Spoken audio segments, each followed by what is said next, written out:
ओंकार स्मरण।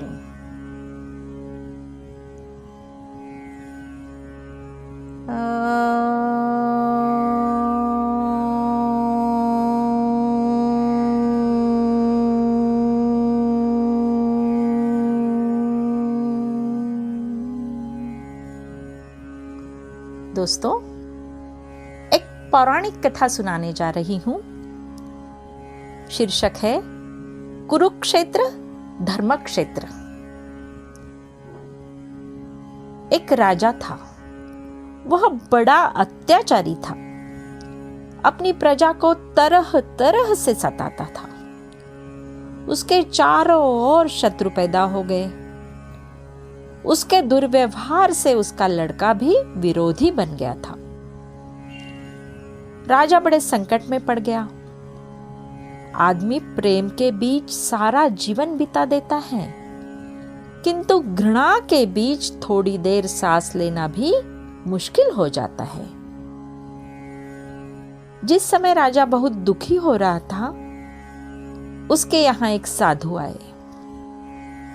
राजा ने आंखों में आंसू भरकर अपनी विपदा सुनाई और कहा, महाराज, जैसे भी हो मेरा संकट दूर कीजिए।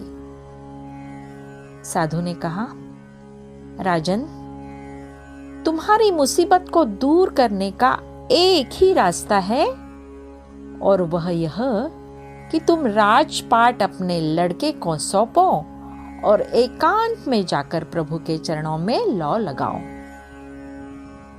मरता क्या न करता।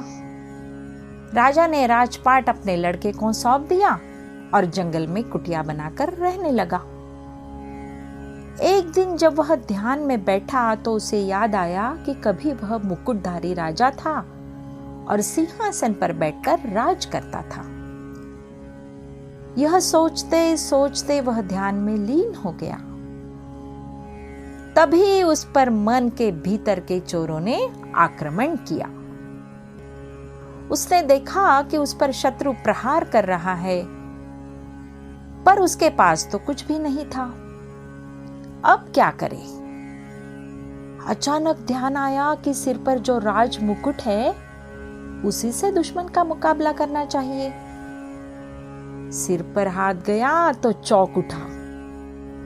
न वहां मुकुट था, न वहां बाल थे। मुकुट को वह पहले ही छोड़ चुका था और बालों को सन्यासी होने से पहले मुड़वा चुका था। मारे घबराहट के उसका ध्यान टूट गया। देखता क्या है कि न वहां कोई शत्रु है, न कोई उस पर प्रहार कर रहा है। उसने आंखें मली, तभी देखा कि उसके सामने वही साधु खड़े हैं जो राजमहल में आए थे। वह कह रहे थे, आदमी का न कोई मित्र है, न कोई शत्रु है। आदमी स्वयं ही अपना शत्रु और अपना मित्र है। वह जब भटक जाता है तो उसे अपने चारों ओर दुश्मन ही दुश्मन दिखाई देते हैं। सोते जागते उसे यही सपना आता रहता है कि दुश्मन उसको घेर कर उस पर वार कर रहा है। साधु के इन शब्दों ने उसके भीतर के कुरुक्षेत्र को धर्मक्षेत्र बना दिया। बाहर के शत्रुओं से लड़ने के बजाय वह अपने भीतर के दुश्मनों से लड़ने लगा। भावों की निर्मल धारा अब नीचाई से ऊंचाई की ओर बढ़ने लगी। प्रकाश से उनका अंतर जगमगा उठा। वह अब शांति से रहने लगा। धन्यवाद दोस्तों।